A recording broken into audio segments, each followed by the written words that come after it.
The mass of the photon depends on its velocity. The mass of the photon depends on its velocity. Mass of the photon m depends on its velocity. अब इसमें लिखिए number 1, the mass of a photon is 0 if it is at rest. The mass of the photon is 0 if it is at rest. अगर कोई photon rest पर होगा तो उसका मास कितना होगा?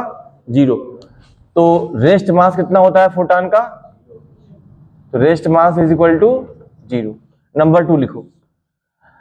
If a photon is moving with some if the photon is moving with velocity of light, if the photon is moving with the velocity of light,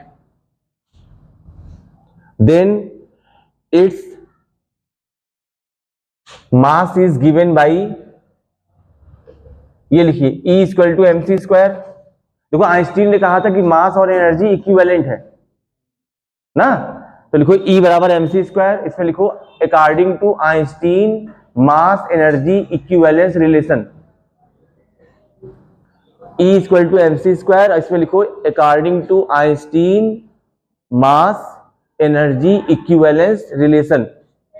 इसमें सुनिए m जो मास है वो kg में होगा, E जो एनर्जी है वो जूल में होगी, और लाइट की स्पीड सब लोग जान रहे हैं 3 × 10⁸ मीटर पर सेकेंड. तो यहां से मास क्या आएगा? m is equal to E by C square. Equation 1. तो E एनर्जी वाले फोटॉन का mass E by C square, और सब लोग E की वैल्यू जान रहे हैं h न्यू. बोलो. तो E बराबर h न्यू अपॉन सी स्क्वायर. ये दूसरा फॉर्मूला हो गया. न्यू क्या है? फ्रीक्वेंसी. तो न्यू यहां पर फ्रीक्वेंसी है, और आप ये भी जान रहे हैं कि E बराबर एच सी बाई लैम्डा होता है. तो E की जगह आप एच सी बाई लैम्डा या न्यू की जगह सी बाई लैम्डा लिख दीजिए. एक ही बात है. ये हो जाएगा H C by lambda into C square. एक सी से यहां कैंसिल हो जाएगा. ये आएगा H by lambda into C. तो आपके पास मास का 3 फॉर्मूला है. एक है E बाई सी स्क्वायर, एक है H nu by C square, और दूसरा है लास्ट में है एच बाई लैम्डा सी. इतना समझ में आया? एक सी कैंसिल हो जाएगा तो एच अपॉन लैम्डा सी आया ना. बोलोगे? देख लो ध्यान से.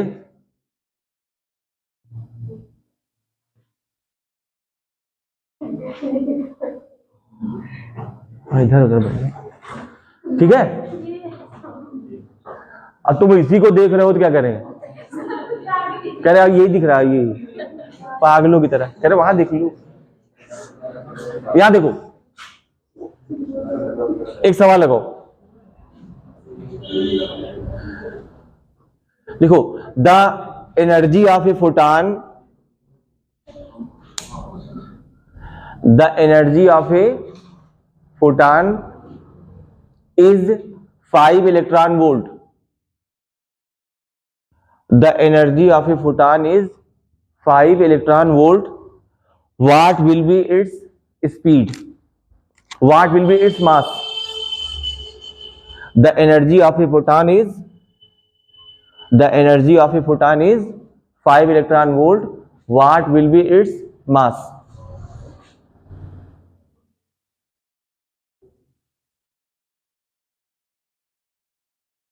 ये लगाओ ना. m equal to E by C square. E जो है ध्यान रखना जूल में होना चाहिए.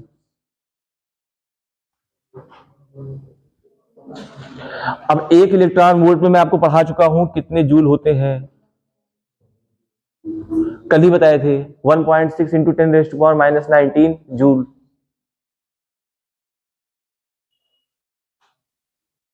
एक इलेक्ट्रॉन वोल्ट में 1.6 इंटू 10⁻⁻19 जूल होता है ना. इलेक्ट्रॉन के चार्ज के बराबर कितना आया?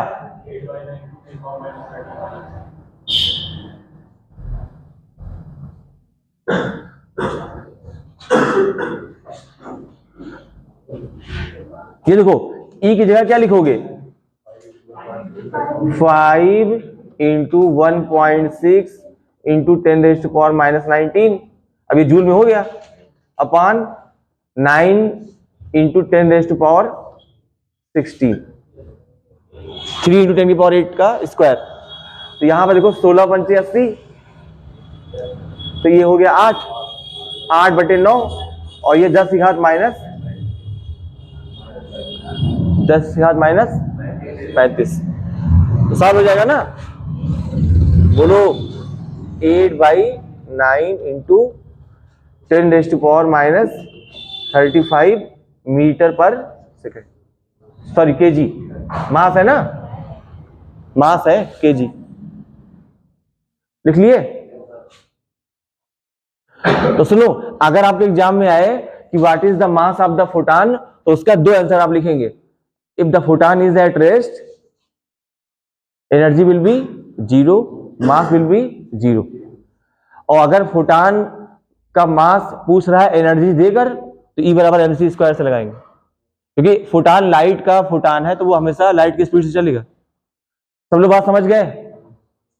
बोलो, ये बात समझ में आई? अब ये बताओ फोटॉन के ऊपर कितना चार्ज होता है? सुनो, जागो, फोटॉन लाइट का पार्टिकल है, हाँ या ना? Light travels in the form of photon. तो फोटॉन के ऊपर कितना मास है बता चुके अभी आप, ये बताइए। अरे मास ही तो बता रहे थे, अब क्या पूछ रहे हैं? चार्ज। फोटॉन के ऊपर कितना चार्ज होता है प्रभाकर बताओ, आप बताइए, आप बुलाओ उनको। हेलो, आप बताइए, आप बताइए, इधर देखो, इधर क्या पूछे हम?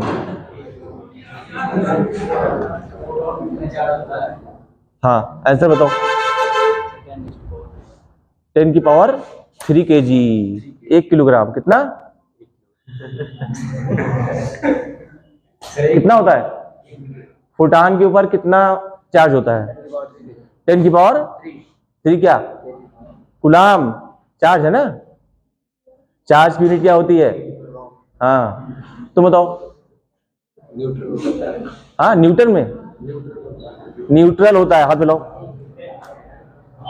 हाँ, तुम बताओ। इलेक्ट्रॉन पे कितना होता है? नहीं, फोटॉन पर कितना इलेक्ट्रॉन पे चार्ज होता है? हाँ, उतना ही। तुम बताओ, तुम कितना होता है?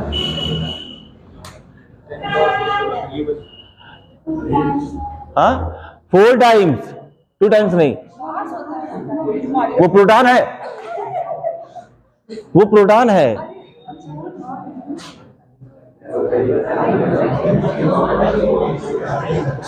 लिखो, photon has no charge, photon पे चार्ज नहीं होता, ये एनर्जी का पैकेट है, फोटॉन एनर्जी का पैकेट है, इसके ऊपर कोई चार्ज नहीं होता। लिखो, फोटॉन हैज नो चार्ज, लिखे, लिखे, photon has no charge. If it is moving in electric field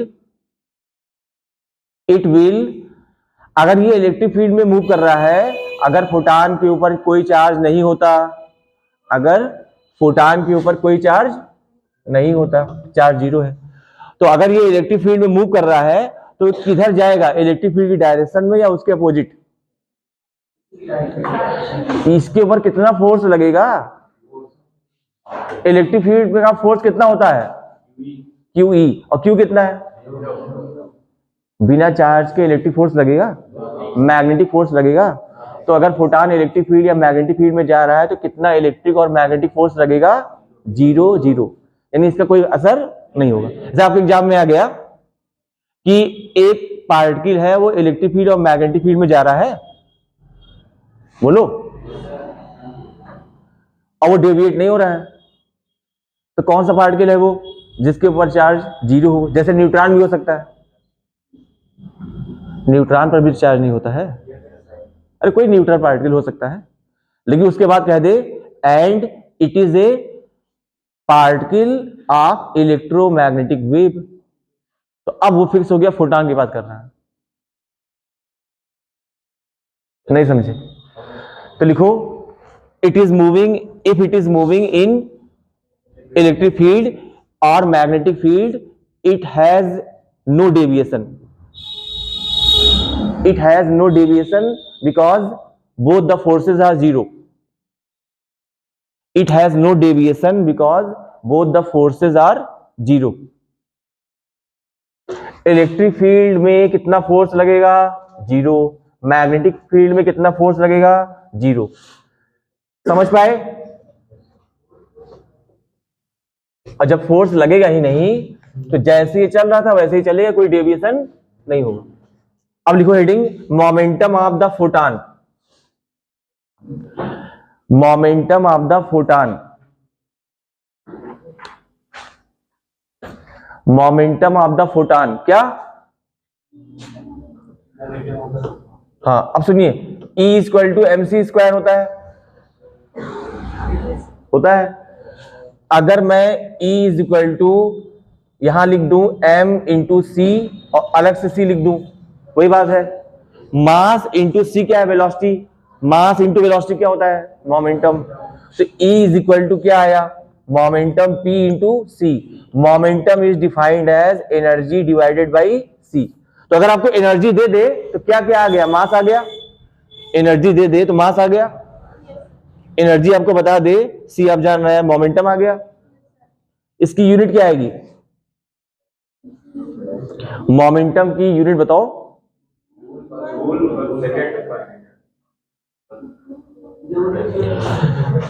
kilogram metre पर सेकेंड। मोमेंटम बराबर मास इंटू वेलोसिटी, P बराबर mv।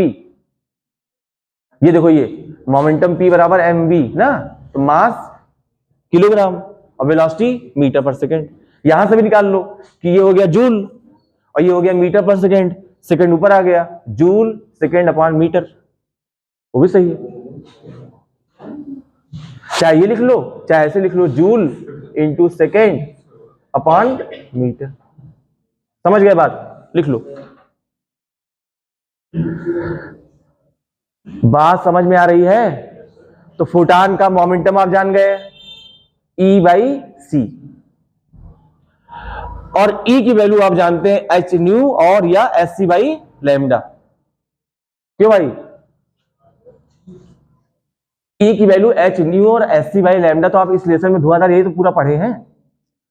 तो जहां P की वैल्यू E बाई सी आई है, वहीं पर आप इसको लिख सकते हैं एच न्यू बाई सी, या न्यू की जगह C by lambda, H C by lambda, और यहां पर C है, C कैंसिल हो गया। तो मोमेंटम P का फॉर्मूला H बाई लैम्डा भी होता है। आपको सारे फॉर्मूले याद होने चाहिए, ये सारे फॉर्मूले आपको याद होने चाहिए। इलेक्ट्रोमैग्नेटिक वेव, इसीलिए मैं कह रहा हूं पढ़ डालो बैठकर। 5 नंबर 5 नंबर 5 नंबर 20 नंबर हो गया। मतलब उस लेसन को आप अगर ये सोच रहे हैं कि एक अलग लेसन है, तो आप बहुत गलतफहमी में, वो ऐसा लेसन है जो सबसे जुड़ा हुआ है। तो सब लोग इलेक्ट्रोमैग्नेटिक वेव की जो सीरीज है, वेवलेंथ की, फ्रीक्वेंसी की, उसको बैठ कर पढ़ डालिए। जैसे मेरी बात सुनो, देखो, जैसे आपसे यहां देखिए लैम्डा आ रहा है ना, वेवलेंथ आ रहा है ना, उसे आपसे कहेगा कि मोमेंटम इसका पता करो, फिर कहेगा वेवलेंथ पता करो। फोटॉन की वेवलेंथ आ गई, अब वो वेवलेंथ कहेगा देख के बताओ ये कौन सी सीरीज वाली वेव है। अब तुमको वेवलेंथ का ऑर्डर नहीं याद है, अगर तुमको ऑर्डर याद नहीं है तो तुम कहोगे यार ऑर्डर तो याद ही नहीं किए हैं, तो कैसे इसको देख के बताएं? तो बस वही काम खत्म हो जाएगा। अब मेरी बात समझ गए होंगे आप लोग, हाँ या ना? तो सब लोग उसको बैठ के कितने लोग को याद है? तो अभी पूछेंगे भी, तुम जैसे बताओगे तो ये हाल है आपको याद है?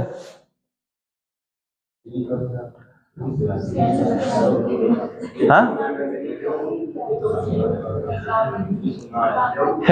ये सवाल ही नहीं समझ रही है, और ऐसे पूरी क्लास का हाल होगा, कह रही ये गामा एक्स अल्ट्रा, ये नहीं पूछ रहे हैं। मैं ये पूछ रहा हूं कि अगर कोई माइक्रोवेव है, याद देखो माइक्रोवेव है तो उसकी वेवलेंथ की एक मिनिमम वैल्यू होगी और एक मैक्सिमम वैल्यू, ये सीरीज में पूछ रहा हूं,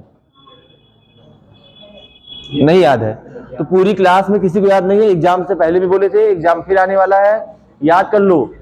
और सवाल भी आया था, एक सवाल आया था मेरे ख्याल से, उससे पूछा था कि वेवलेंथ देख के बताओ, 3 सवाल था लेकिन सबका कहानी एक ही थी ना कि वेवलेंथ का ऑर्डर आपको याद होना चाहिए, तो याद कर लीजिए। ठीक, अब हेडिंग लिखिए, Einstein equation of photo electric effect.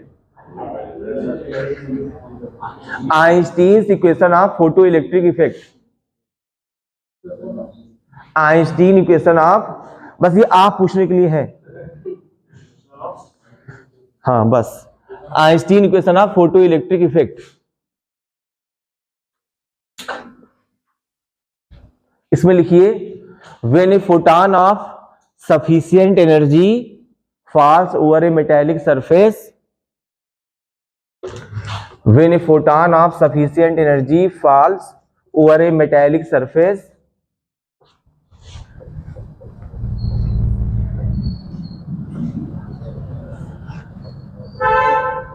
when a photon of sufficient energy falls over a metallic surface, it provides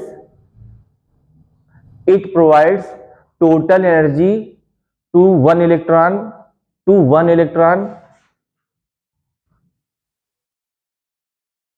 हाँ मतलब अपनी पूरी एनर्जी किसको दे देगा? एक इलेक्ट्रॉन को।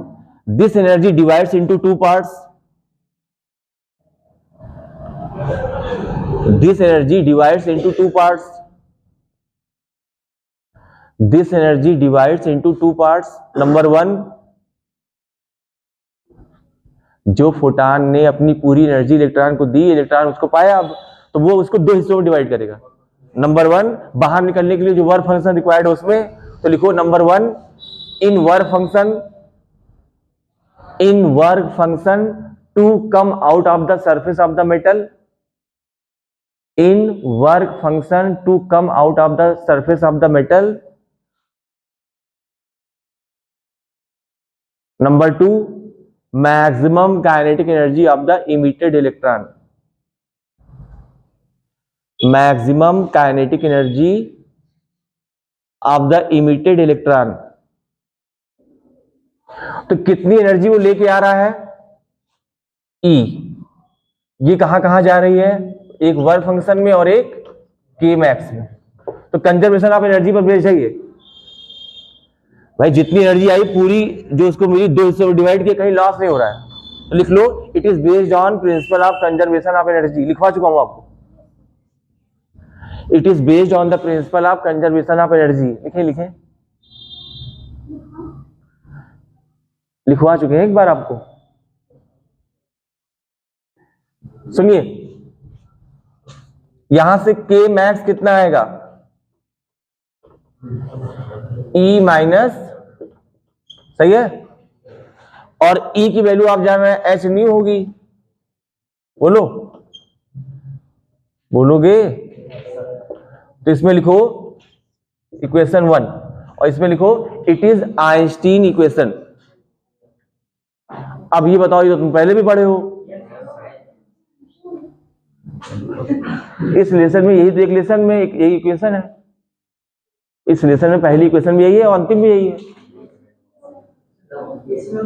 मतलब आप समझे ना, यानी आप शुरुआत से आइंस्टीन इक्वेशन ही पढ़ रहे थे। ठीक, अब सुनिए, सब लोग ये जान रहे हैं वर्क फंक्शन कितना होता है? H nu naught. तो लिखो W is equal to H nu not.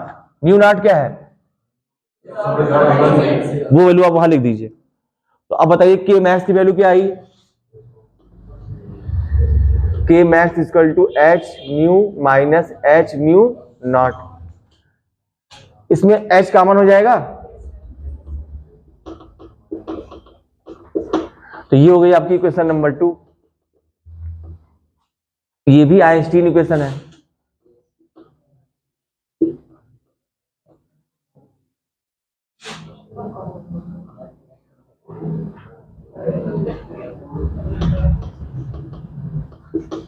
Equation number 3। और सुनिए, क्या के मैक्स को ये लिख सकते हैं, यहां देखिए H न्यू की जगह C by lambda minus new not की जगह C बाई लैम्डा नॉट। ये बताओ लैम्डा नॉट यहां पे क्या है, थ्रेशोल्ड वेवलेंथ।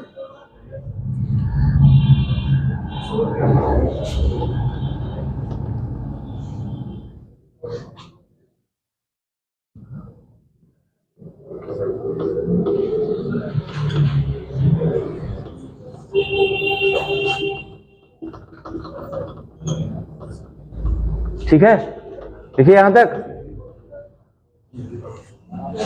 लिखिए एच सी और 1 लैम्डा माइनस 1 लैम्डा नॉट। सही है। लैम्डा नॉट क्या है, क्या होती है, चलिए रुक जाओ, जिससे पूछे वो बताएगा, पहले यहां तक लिखो।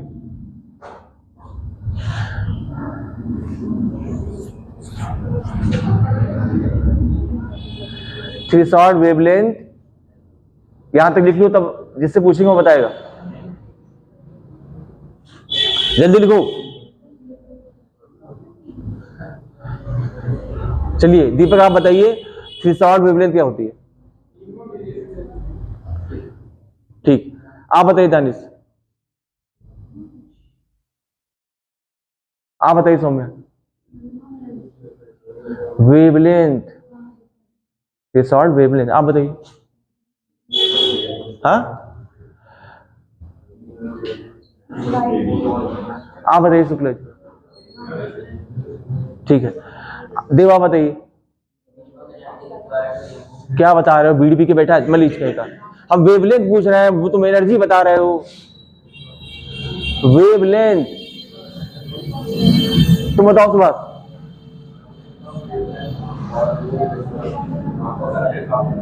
आदित्य तुम बताओ थ्रेशोल्ड वेवलेंथ क्या होती है, आदित्य बताओ।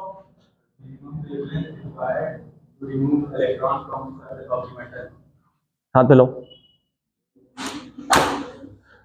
तुम बताओ, तुम मार खा लो ऐसे ही। हेलो, हाँ क्या होती है मिनिमम, इधर आओ इधर, हाँ चलो, हाँ चलो, सरेंडर करें, कुछ नहीं आता मुझे, तुम बताओ। हाँ बोल ही नहीं रहे, कह रहे आप समझ ही नहीं पाएंगे, मुंह के अंदर ही बोल दे रहे हैं। हाँ तुम अंग्रेज हो ना, डीपीएस। हाँ चलो बताओ मिनिमम, हाथ मिलाओ, तुम बताओ।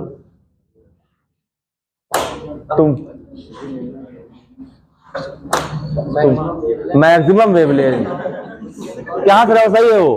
हाँ बोलो। हाँ ये सही है।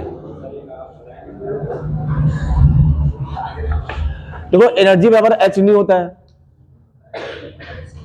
यहां देखो एनर्जी बराबर,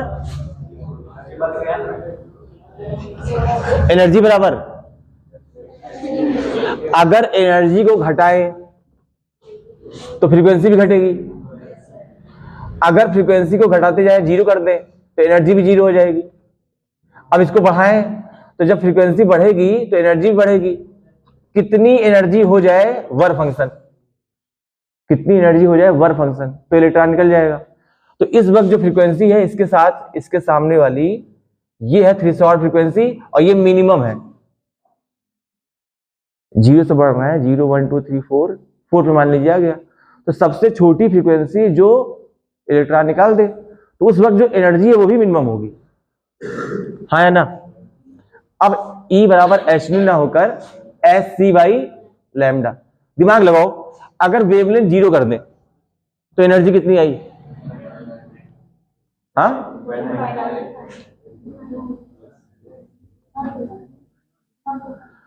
मैथ नॉट डिफाइंड। अगर कम से डिवाइड करेंगे तो बहुत ज्यादा, हाँ इसीलिए कह रहे हैं मैथ, मतलब कम वैल्यू ले ले वेवलेंथ की तो बहुत ज्यादा आएगा। अब नहीं बोल रही कुछ, हाँ तो अगर वेवलेंथ बहुत कम है टेंडिंग टू जीरो, तो एनर्जी टेंडिंग टू इनफाइनाइट। अब मुझे बताओ इनफाइनाइट एनर्जी चाहिए, वर्क फंक्शन के बराबर चाहिए ना। तो अगर आपने वेवलेंथ कम लिया है जीरो के आसपास यानी छोटी वेवलेंथ, तो एनर्जी उसके करेस्पॉन्डिंग बहुत, अब बोल नहीं रहे हो, बहुत ज्यादा है। तो ज्यादा एनर्जी चाहिए कि वर्क फंक्शन के बराबर चाहिए? तो आप वेवलेंथ को कम लेना अच्छा है कि ज्यादा? अब इसको बढ़ाते जाओ, अगर वेवलेंथ बढ़ेगी तो एनर्जी, तो अगर ये एनर्जी घटते घटते वेवलेंथ को बढ़ाने पर, ध्यान से सुनो, वेवलेंथ को बढ़ाने पर एनर्जी घटती है। अगर वेवलेंथ को बढ़ाते जाए तो एक पर्टिकुलर वेवलेंथ आएगी लैम्डा नॉट, इस वक्त जो एनर्जी होगी ई वो वर्क फंक्शन के बराबर होगी। अगर तुमने इससे ज्यादा वेवलेंथ बढ़ा दी तो एनर्जी वर्क फंक्शन से कम हो गई, इलेक्ट्रॉन नहीं निकलेगा। यानी ये मैक्सिमम वेवलेंथ है, इससे बड़ी वेवलेंथ आपके लिए परमिसिबल नहीं है, हाँ या ना? तो लैम्डा नॉट क्या है? मैक्सिमम। यही